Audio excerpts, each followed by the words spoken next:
predictions. Now, I want to hear you guys on who your predictions are for the top 4 teams, as well as the champion for this season. Now, we know that the Valley and PK. We are back with the NACT. This is NACT 2025. You know, it's happening in a week. And today we have your favorite bunch joining with us to talk about it. Caster Trex, Steph Weezy, as well as the one and only private dancer, and a new face joining us, KRONOS. You've been everywhere, KRONOS. So introduce to the NA fans.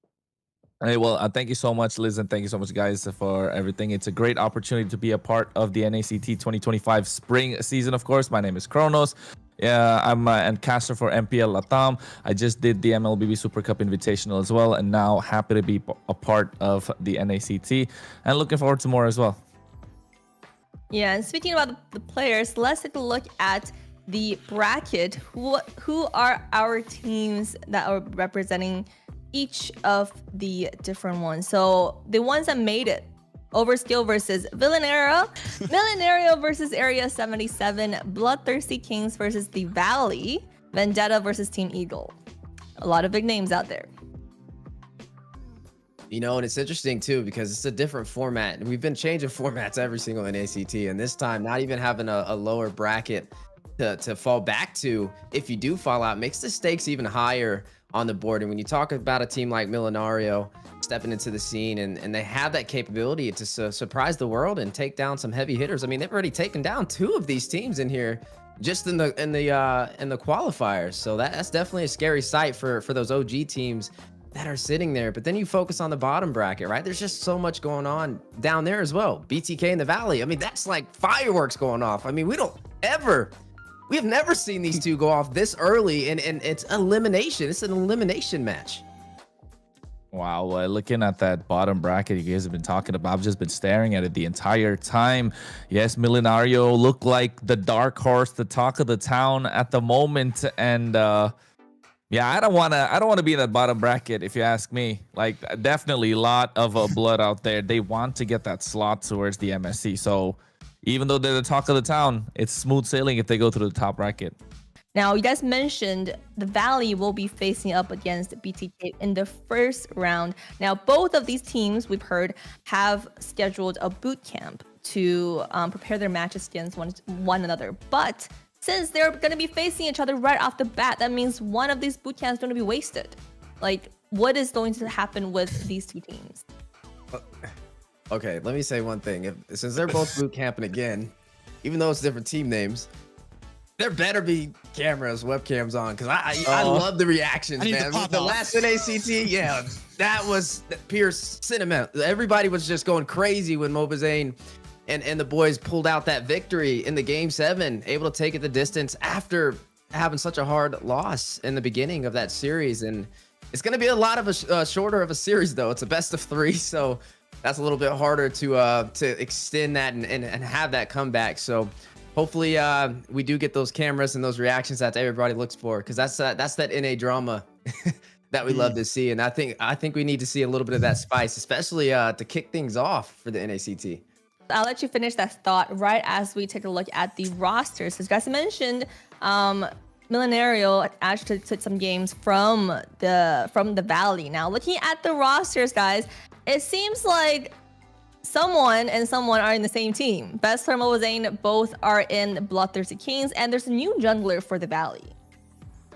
Yeah, I think while looking at the rosters as well, there has been a switch up, like you mentioned, and not just that, with the heroes getting revamped and changed in the meta, it's been already past a week or 2, so they're definitely going to be practicing. I've been watching their streams, at least, as to how they've been going around looking and adapting towards the new meta. So these boot camps definitely should help out, but let's not forget, we get, like you mentioned, you got best player as well as Mobazane in the same team in the jungle. A different flavor coming through for the NACT. Never seen this before. There's a lot of big players to look at. You know, we got Yato back in the scene. We got Joybaj once again. You know, it's sad that we only get this single bracket, you know, not double elimination, because we're not going to get to see some of those just fun matches to watch between these rivals. But still, it's exciting nonetheless. Players down there that we've seen, Churobami, he's been in the NACT for a couple of them. and he's back in the scene again for Overskilled. You see ISO, the Joybaj combination coming back with Yureshi. I mean, that's going to be a fun one to see as well. I mean, there's so much talent here. Honestly, when I was looking at just the qualifiers and I was sitting here looking at different teams, I was like, man, honestly, I really think this is one of the most stacked overall rosters that we've had with such a high talent pool. Yeah, I mean, not just the fact that we haven't catched their match yet, but like you mentioned, they defeated some of these big name teams. And I went around, did some digging, and I actually found out that some of these teams do not want to go against Millenario, at least some of them are the top 8. Like you mentioned, the Valley and Eagle are already beaten by them. And also at the same time, taking a look at Team Eagle, they were able to take out Area 77 and Night Horde, another team that we're not witnessing here in the top 8.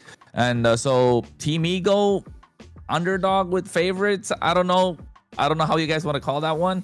But also looking at how they've been doing in scrims and in other tournaments, Area 77 don't look like what they usually have been so far in every single NACT, because they've been a top 4 team every single time. But this time around, they don't look like themselves. So Millenario, the team to watch out for sure.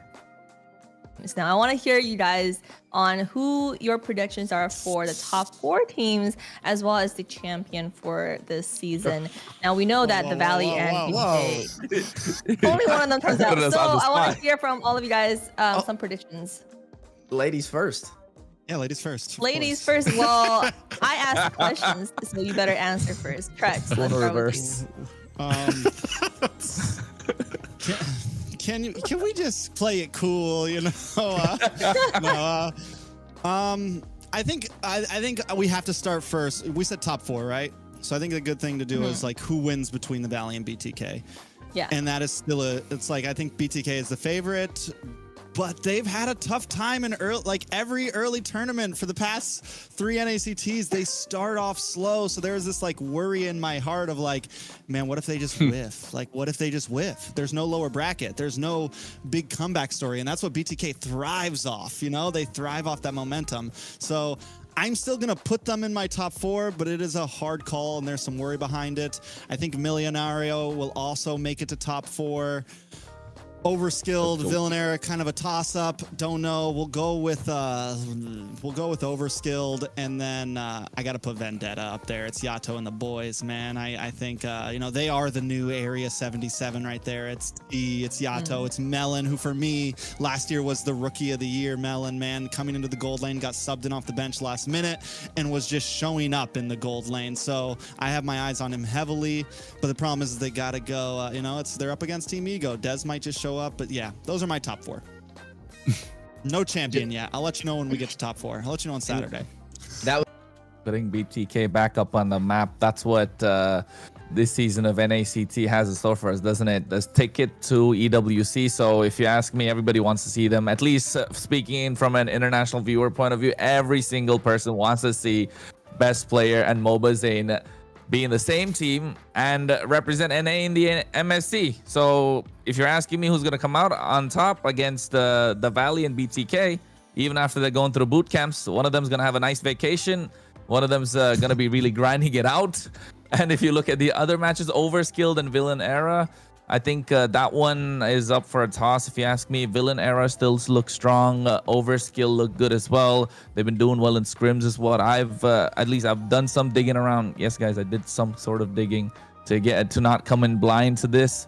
But of course, I think it might go over to Overskilled just because I feel like Villain Era are still finding their footing in a way. But Millenario versus Area 77, even though Area 77 have been there for quite some time, I don't think they're gonna make it to the top 4. Millenario feel like they just got a slight bit of an edge because they got a new competitiveness. They're new kids on the block. They got that hot blood to show everyone that they can achieve something as well.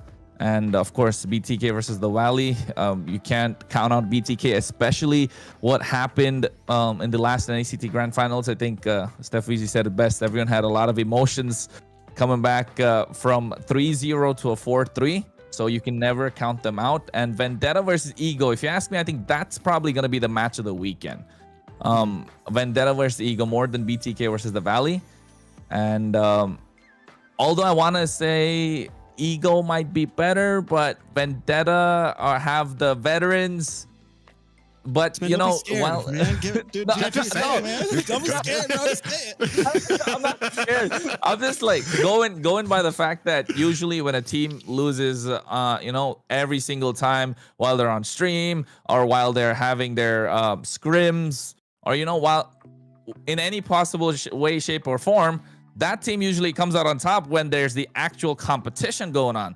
So I don't see why Team Ego cannot beat Vendetta.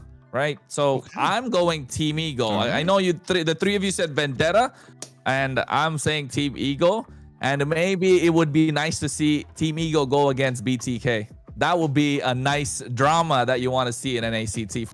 Yeah, I think I've always In time, KRONOS mentioned drama this 30 minutes. So let's wrap it up here, guys. You guys mentioned there's a lot of excitement coming in this weekend, and a lot to look forward to for all the viewers, and for the teams, a lot to prepare for. And just a reminder, guys, this is not a we did not design the bracket, so all of this was fair in games. They drew themselves, and it is the way it is. So best of luck to all the teams coming in this weekend, and for all the viewers, make sure to tune in to the tournament this weekend, happening on Friday, Saturday, and Sunday. So we'll see you then.